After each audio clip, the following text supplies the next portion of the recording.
दरम्यान अंतरवाली सराडीतल्या मनोज जरांगेंच्या आंदोलनाची पालकमंत्री पंकजा मुंडेंनी दखल घेतली। मराठा आरक्षणाच्या मागणीसाठी कडक उन्हात आमरण उपोषणासाठी बसलेल्या मनोज जरांगेंची उपोषणस्थळी जाऊन भेट घ्या असे निर्देश पंकजा मुंडेंनी दिले आहेत। त्यासाठी त्यांनी जिल्हाधिकाऱ्यांना पत्रही लिहिले आहे। यासोबतच जरांगेंचं निवेदन स्वीकारावं अशा सूचनाही पंकजा मुंडे यांनी दिल्या आहेत। यासह जरांगेंशी चर्चा करण्याची आवश्यकता असेल तर पालकमंत्री या नात्याने मी देखील पुण्यात आहे असं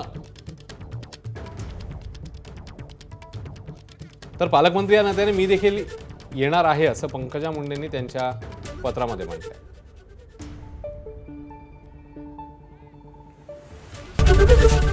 एबीपी माझा, उघडा डोळे बघा नीट।